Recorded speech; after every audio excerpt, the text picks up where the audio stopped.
అయినట్టుగా మరి అంటే నువ్వు మోసం చేద్దామని చెక్ ఇచ్చినావా నిజంగా ఎందుకు చెక్కు పాస్ కాలేదో ఇలా ప్రభుత్వం సమాధానం చెప్పాలి నవంబర్ 30 నాడు రైతుల మీటింగ్ పెట్టి చప్పట్లు కొట్టించుకున్నావు నువ్వు ఆ రోజు ఇక చెక్ ఇస్తున్నా 2750 కోట్లు అన్నావు చప్పట్లు కొట్టించుకుంటేవి ఊరిస్తేవి అవతల పట్టివి మరి ఏమైంది ఆ చెక్కు ఎందుకు పాస్ కాలేదని అడగవా నీకు బాధ్యత లేదా ఫైనాన్స్ మినిస్టర్కు బాధ్యత లేదా ముఖ్యమంత్రికి బాధ్యత లేదా ఏమైంది ఆ చెక్కు లిస్ట్లో పేరు వచ్చి కూడా 2 నెలలు అయింది మాకు డబ్బులు పడలేదు అని గ్రామ సభలో పాపం మా రైతులు అడుగుతా ఉన్నారు మా బాలయ్య అడిగిండి ఇప్పుడు నన్ను మా సుధాకర్ అడుగుతున్నాడు ఎప్పుడు పట్టాయి సార్ పైసలని అడుగుతున్నాడు అంటే ఈ ప్రభుత్వానికి చిత్తశుద్ధి లేదు రైతులంటే ప్రేమ లేదు అబద్ధాల పునాదుల మీద అధికారంలోకి వచ్చి పాలనలో కూడా అబద్ధాల పరంపరను కొనసాగిస్తున్న ప్రభుత్వం ఈ కాంగ్రెస్ ప్రభుత్వం మోసాలు తప్ప నిజాయితీ లేదు నీతి లేదు ఈ ప్రభుత్వానికి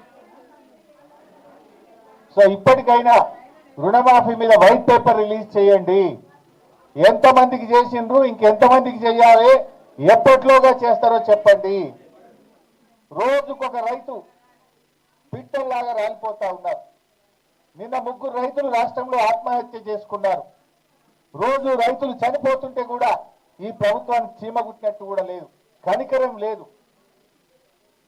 ఇవాళ రుణమాఫీ కాలేదు ఇవాళ నేను గాలిచెర్లపల్లి గ్రామ సభలో పాల్గొంటే ఒక రైతు నన్ను అడిగిండు ఇప్పుడే శ్రీనివాస్ అనుకుంటా ఏమంటుండు వానకాలం రైతు బంధు చేస్తారా ఏరా అంటుండు నేను అడుగుతున్న శ్రీనివాస్ పక్షాన గాలిచెర్లపల్లి రైతుల పక్షాన తెలంగాణ రైతుల పక్షాన ఈ కాంగ్రెస్ ప్రభుత్వాన్ని అడుగుతా ఉన్నా వానకాలం రైతు బంధు ఎప్పుడు వేస్తారు వానకాలం యాసంగి కలిపి నువ్వు చెప్పింది ఎకరానికి 15,000 ఇస్తా అని చెప్పినావు 15,000 వేస్తావా వేయవా నిన్నేమో కొత్తగా కోత పెట్టి 6,000 అన్నావు పోనీ 6,000 అన్నా వానకాలం 6,000 యాసంగి 6,000 12,000 వేయాలి కదా 12,000 రైతు బంధు ఎప్పుడు వేస్తావు కేసీఆర్ ఉండగా బరాబర్ 4,000 అంటే 4,000 వేసిండు మళ్ళకెళ్తే 5,000 అంటే 5,000 వేసిండు నువ్వు 7,500 అన్నావు 7,500 అయిపోతుంది ఇప్పుడు మాట మార్చి 6,000 అంటివి 6,000 వేయకపోతుంది వానకాలం సంగతి చెప్పవైతివి యాసంగికి కోతలు పెట్టవచ్చివి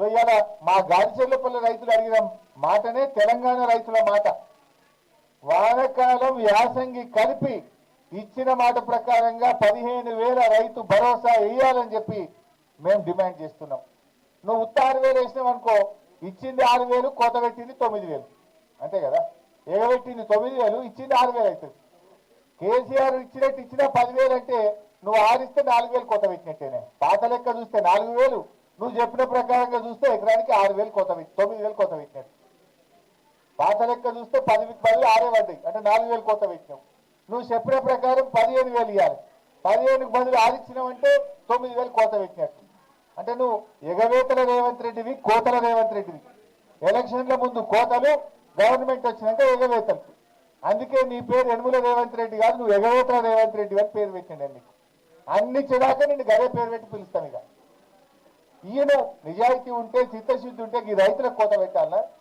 కరోనా వస్తే కూడా కేసీఆర్ గారు రైతు బంధు ఆపలే కరోనా కష్టకాలంలో కూడా వానకాలం 5,000 పడ్డాయి యాసంగికి 5,000 పడ్డాయి నీకేం కష్టం వచ్చింది ఇప్పుడు 1,00,000 కోట్లతో మూసీ ప్రాజెక్టు కడతా అంటున్నావు 15,000 కోట్లతో ఔటర్ రింగ్ రోడ్ వేస్తా అంటున్నావు నీ ఊరికి 5,000 కోట్లు ఖర్చు పెట్టి 6 లైన్ల రోడ్ వేసుకుంటున్నావు నీ ఊరికి వేసుకో మరి నీ ఊరికి రోడ్ వేసేందుకు పైసలు ఉంటాయి మూసీ సుందరీకరణకు పైసలు ఉంటాయి ఔటర్ రింగ్ రోడ్కు పైసలు ఉంటాయి రైతులకు ఇవ్వమంటేనే ఉండయా నీకు రైతులకు ఎందుకు ఇవ్వవు వెంటనే రైతులందరికీ రైతు భరోసా వానకాలం యాసంగి డబ్బులు ఇవ్వాలని చెప్పి మేము ఈరోజు డిమాండ్ చేస్తా ఉన్నాం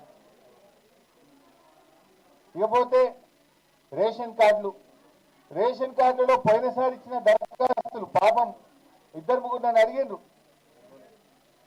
అరే మేము పోయినసారి సార్ మళ్ళీ ఏడాది తర్వాత మళ్ళీ దరఖాస్తు అంటున్నారు మా పేరు రాలేదంటున్నారు ఎందుకు ఈ దరఖాస్తుల మీద ప్రజల్ని ఎందుకు ఉసురు పోసుకుంటున్నారు ఎందుకు ప్రజల సమయాన్ని వృధా చేస్తున్నారు ప్రజల డబ్బును వృధా చేస్తున్నారు అర్హులైన వారందరికీ కూడా రేషన్ కార్డులు ఇవ్వాలని డిమాండ్ చేస్తున్నాం 10 ఏళ్ల కింద కేసీఆర్ గారు రేషన్ కార్డులకు ఇన్కమ్ లిమిట్ పెంచారు ఆ రోజు 60,000 ఉంటే 1,50,000 చేసిండు. 75,000 ఉంటే 2,50,000 చేసిండు టౌన్లలో. నువ్వు 10 ఏళ్ల కింద ఇన్కమ్ లిమిటే ఉంచుతావా? ఇప్పుడు 2014-15లో కేసీఆర్ గారు పెంచితే ఇవాళ 2024లో ఉన్నాం. ద్రవ్యోల్బణం పెరిగింది. ఇన్కమ్ లిమిట్ పెంచి పేదలకు, అర్హులకు అందరికీ రేషన్ కార్డులు ఇవ్వాలని బీఆర్ఎస్ పార్టీ తరఫున మేము డిమాండ్ చేస్తా ఉన్నాం. ఇండ్ల విషయంలో ఏడాదికి 5 లక్షల ఇల్లు కట్టమన్నారు. ఇప్పుడు నువ్వు ఏడాది దాటిపోయింది, 13-14 నెలలు అయింది. ఒక్క ఇల్లన్నా కట్టినావా? ఒక్క ఇల్లు కట్టినావా పేదలకు? నువ్వు కూల్చిన ఇండ్లే తప్ప కట్టిన ఇండ్లు లేవు. పేదల ఇల్లు కూలగొట్టినావు. హైదరాబాద్లో ఊర్లల్లా హైడ్రా పేరిట డ్రామా పెట్టి పేదల ఇల్లు కూల్చినవి తప్ప ఒక్క ఇల్లు కట్టలేదు. ఎస్సీ ఎస్టీలకు 6 లక్షల రూపాయలు ఇస్తామని చెప్పి ఆ రోజు మీరు మేనిఫెస్టోలో చెప్పారు.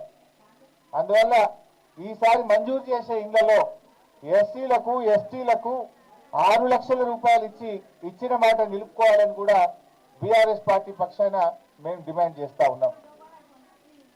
వ్యవసాయ కూలీలు ఇందిరమ్మ ఆత్మీయ భరోసా పేరిట ఇవాళ అందరికీ మేము కూలీలకు సాయం చేస్తామని చెప్పింది. ఇవాళ కొందరికీ అంటున్నారు. వ్యవసాయ కూలీలు ఇవాళ గాడిచెర్లపల్లిలో ఒక అమ్మ అడిగింది నన్ను. ఆ అమ్మ పేరు భాగ్యమ్మ. భాగ్యమ్మ అనే ఒక మహిళ ఇక్కడే గాడిచెర్లపల్లిలో నన్ను అడిగింది, నాకు గుంటడి భూమి లేదు, నేను కూలికి పోతా, వ్యవసాయం కూలికి నాట్లేయడానికి పోతా, నేను మున్సిపాలిటీలో ఉన్నా అనే పేరు మీద ఉపాధి హామీ కార్డు లేదనే పేరిట నాకెందుకు ఆత్మీయ భరోసా ఇవ్వరని ఈ ఊర్లో భాగ్యం అడిగింది. ఇప్పుడు నన్ను నేనైనా అడుగుతా ఉన్న కాంగ్రెస్ పార్టీ, ఉపాధి హామీకి వ్యవసాయ కూలీకి ఎందుకు లింక్ పెడతా ఉన్నారు? ఇది మోకాలకు బోడగుండకు ముడిపెట్టినట్టే. మోకాలికి బోడుగుండుకి ముడిపెట్టడం. మీరు ఊర్లలో గ్రామ సభ పెట్టినప్పుడు నిజంగా భూమి లేని వాళ్ళ కాదా? కూలికి పోతారా లేదా చూసి వాళ్ళకి వ్యవసాయ కూలీలు ఇవ్వాలి. మీరు ఇవాళ ఉపాధి హామీ కార్డుతో ముడిపెట్టి 20 రోజులు పనిచేస్తేనే ఇస్తామని ముడిపెట్టి రేషన్ కార్డుకు ముడిపెట్టి రకరకాల సాకుల పేరు మీద కోతలు పెడతా ఉన్నారు. రాష్ట్రంలో 1 కోటి మంది కూలీలుంటే కేవలం 6 లక్షల మందికి మాత్రమే ఈ పథకం ఇస్తామంటున్నారు. అంటే 6 పైసలు ఇస్తున్నారు, 94 పైసలు ఎగబెడుతున్నారు. 6 పైసలు ఇచ్చి ఇక మా పథకం అమలైపోయింది అంటున్నారు. కోత పెట్టిందేమో 94 పైసలు, ఎగబెట్టింది 90 పైసలు, ఇచ్చింది 6 పైసలు. ఇది మీ కాంగ్రెస్ పాలన. భాగ్యమ్మకు మీరు ఇచ్చే సమాధానం ఏంది? భాగ్యమ్మకు గుంటడి భూమి లేదు, కూలికి పోతున్నది, ఎందుకు ఇవ్వవు భాగ్యమ్మకు అని మేము అడుగుతా ఉన్నాం. అంటే ఎన్నికలప్పుడు మీరు మాటలు చెప్పారు, ఇప్పుడు మాత్రం ప్రజల్ని మోసం చేసే ప్రయత్నం చేస్తున్నారు.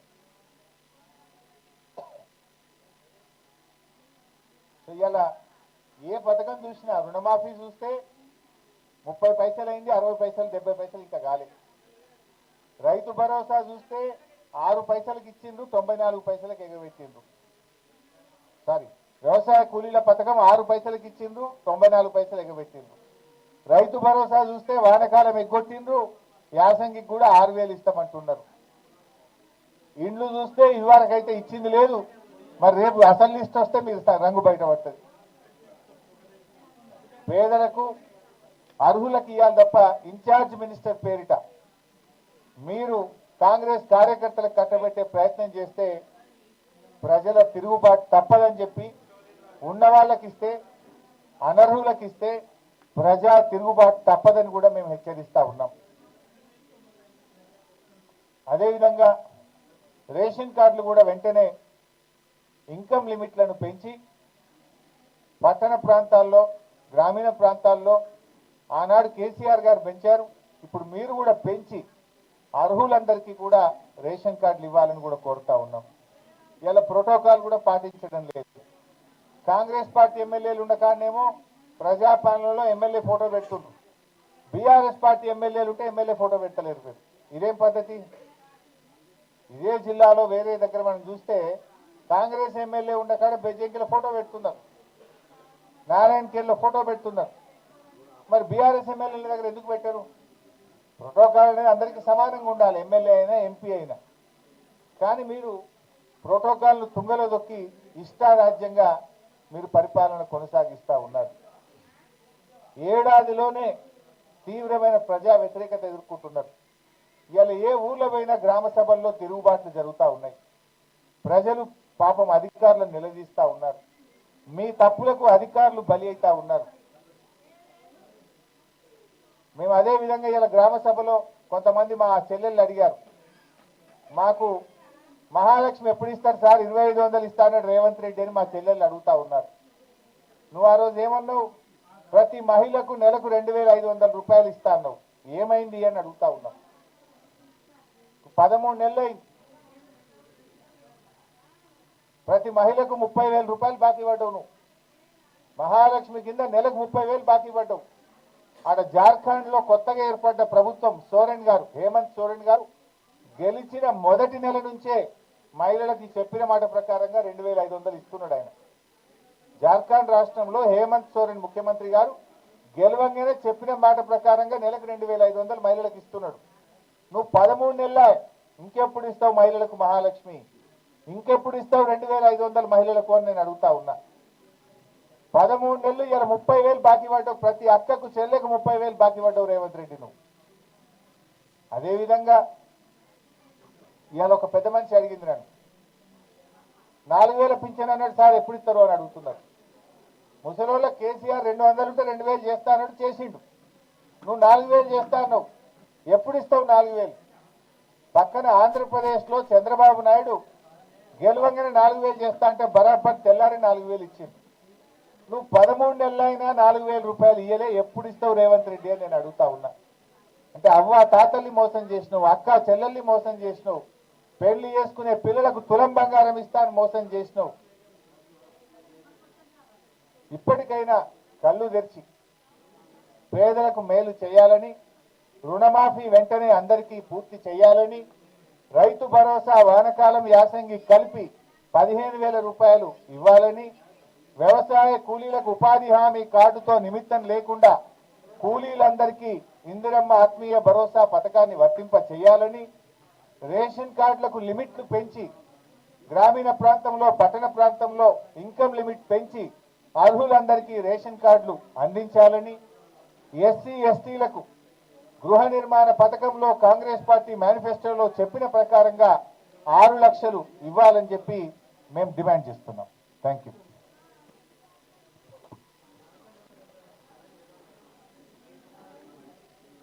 లేనట్టుగా మరి అంటే నువ్వు మోసం చేద్దామని చెక్ ఇచ్చినావా? నిజంగా ఎందుకు చెక్కు పాస్ కాలేదో ఇలా ప్రభుత్వం సమాధానం చెప్పాలి.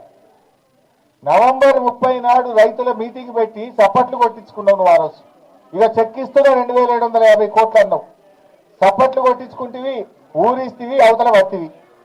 మరి ఏమైంది ఆ చెక్కు, ఎందుకు పాస్ కాలేదని అడగవా? నీకు బాధ్యత లేదా? ఫైనాన్స్ మినిస్టర్కు బాధ్యత లేదా? ముఖ్యమంత్రికి బాధ్యత లేదా? ఏమైంది ఆ చెక్కు?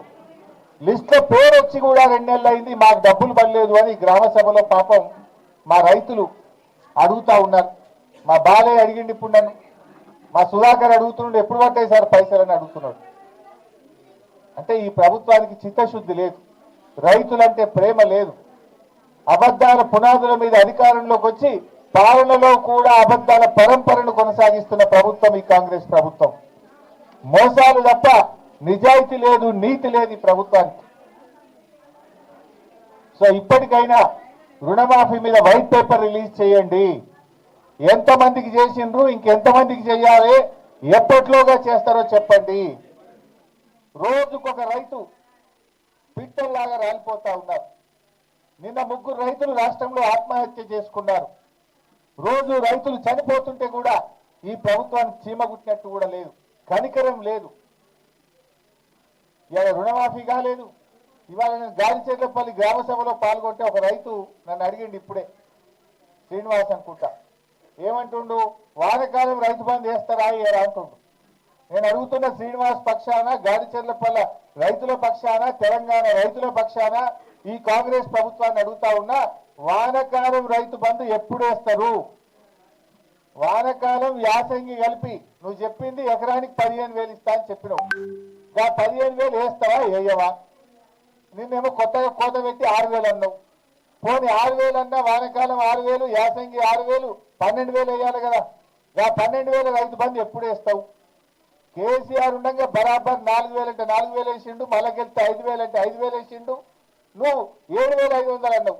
7,500 అయిపోతుంది. ఇప్పుడు మాట మార్చి 6,000 అంటివి, 6,000 వేయకపోతుంది. వానకాలం సంగతి చెప్పవైతివి, యాసంగికి కోతలు పెట్టవచ్చివి. సో ఇవాళ మా గాడిచెర్లపల్లి రైతులు అడిగిన మాటనే తెలంగాణ రైతుల మాట. వానకాలం యాసంగి కలిపి ఇచ్చిన మాట ప్రకారంగా 15,000 రైతు భరోసా వేయాలని చెప్పి మేము డిమాండ్ చేస్తున్నాం. నువ్వు 6,000 వేసినావు అనుకో, ఇచ్చింది 6,000, కోత పెట్టింది 9,000, అంతే కదా. ఎగబెట్టింది 9,000, ఇచ్చింది 6,000 అవుతుంది. కేసీఆర్ ఇచ్చినట్టు ఇచ్చిన 10,000 అంటే నువ్వు 6 ఇస్తే 4,000 కోత పెట్టినట్టేనే. పాత లెక్క చూస్తే 4,000, నువ్వు చెప్పిన ప్రకారంగా చూస్తే ఎకరానికి 6,000 కోత పెట్టి 9,000 కోత పెట్టినట్టు. పాత లెక్క చూస్తే 10 6 పడ్డాయి అంటే 4,000 కోత పెట్టినావు. నువ్వు చెప్పిన ప్రకారం 15,000 ఇవ్వాలి. 15,000కు బదులు 6 ఇచ్చినావంటే 9,000 కోత పెట్టినట్టు. అంటే నువ్వు ఎగవేతల రేవంత్ రెడ్డివి, కోతల రేవంత్ రెడ్డివి. ఎలక్షన్ల ముందు కోతలు, గవర్నమెంట్ వచ్చినాక ఎగవేతలు. అందుకే నీ పేరు యనుమల రేవంత్ రెడ్డి కాదు, నువ్వు ఎగవేతల రేవంత్ రెడ్డి అని పేరు పెట్టిండి. నీకు అన్ని చెదాక నిన్ను గదే పేరు పెట్టి పిలుస్తాం. ఇక ఈయన నిజాయితీ ఉంటే, చిత్తశుద్ధి ఉంటే ఈ రైతులకు కోత పెట్టాలా? కరోనా వస్తే కూడా కేసీఆర్ గారు రైతు బంధు ఆపలే. కరోనా కష్టకాలంలో కూడా వానకాలం 5,000 పడ్డాయి, యాసంగికి 5,000 పడ్డాయి. నీకేం కష్టం వచ్చింది? ఇప్పుడు 1,00,000 కోట్లతో మూసీ ప్రాజెక్టు కడతా అంటున్నావు, 15,000 కోట్లతో ఔటర్ రింగ్ రోడ్ వేస్తా అంటున్నావు. నీ ఊరికి 5,000 కోట్లు ఖర్చు